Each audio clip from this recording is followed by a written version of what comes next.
Arthur's Halloween. It was the night before Halloween. Arthur's family was busy making the house look spooky.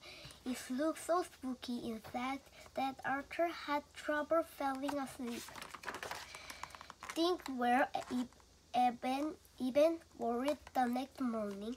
"Help!" screamed Arthur, and Hart opened his eyes. "It's just me," said his sister D.W. "Boy, are you jumpy? Don't forget, you have to take me trick-or-treat tonight." Do I really have to?" asked Arthur as he ate his cereal. "You really do," said his mother. "I want to go every house," said D.W. Arthur groaned. "I'll be the only one who had to drag his baby sister around." Arthur didn't recognize anyone at school. There was a giant robot in his classroom taking attendance. "You sound just like my teacher, Mr. Marker," said Arthur. "I'm your teacher," said the robot. The only one Arthur recognized was the brain. He was white aluminum foil. "I'm a baked potato," said the brain. Francine passed out special morning snacks. "Eat this," she said. "There are bat wings, brownie, and vampire blood." Everyone ate them but Arthur. Then they are put on blindfolds. Buster passed around more. He said, "We're filled with human eyeballs, heart, and brain." Arthur turned pale. When it was his turn, he wouldn't even touch them. "What a scary cat," said Francine. "Chicken," said Muffy. "They're only peppered grapes, jello, and cold spaghetti." When it came time to go trick-or-treat, Buster knew which house to skip. "Don't go there," he said. "They only give apples." "Gross," said Francine. "And don't go to the big house on the corner," said Buster. "That's a witch's house.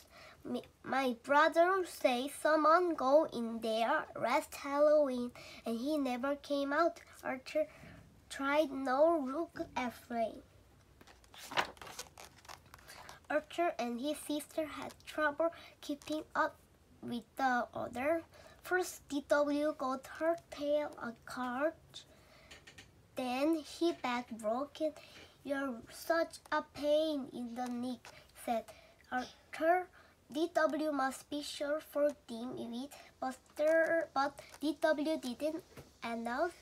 Arthur turned around just in time to see her disappear into the witch's house.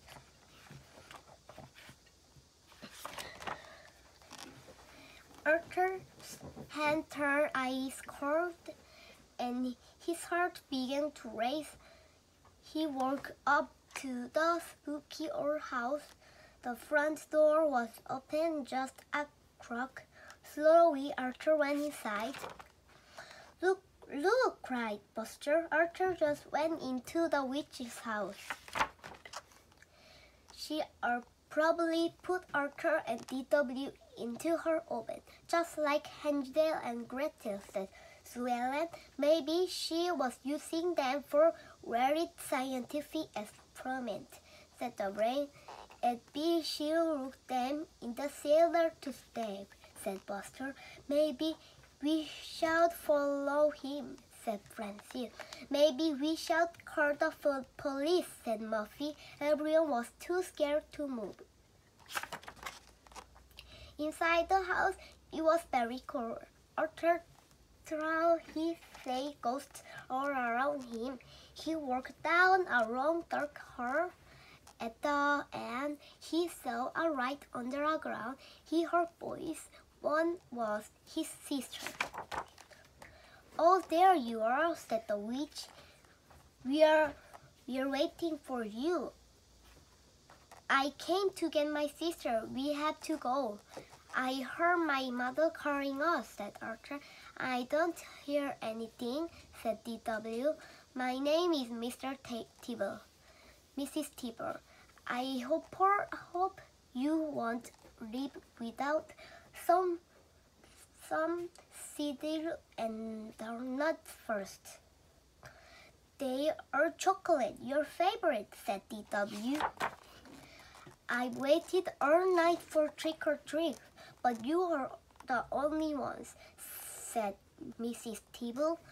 Years ago, our doorbell never stopped ringing. Maybe it is broken like the windows, said DW. Mrs. Tibble nodded. It's harder for me to keep up with this big place their day. Maybe if we help you fix up your yard, the place will look so spooky, said Arthur. Arthur finished his donuts as Mrs. Tibble opened the door and turned on the porch light. She gave Arthur and DW a big hug. See you Saturday to rake ribs, said Arthur. You're still alive, said Francine. I can't believe you went in there alone, said the brain. You're so brave, said Sue Ellen. What in the bag? Asked Buster. Probably eyeballs, heart, and brain, said Francine. It's easy to find out, said Arthur. Just close your eyes and reach is a cloth.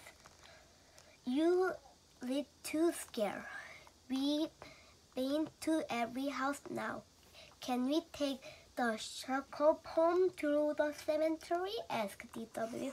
The cemetery on Halloween? Are you guys crazy? Asked Francine. Follow me, said Arthur. As her marched ahead, the cemetery is a great place. People are just dying to get in. The end.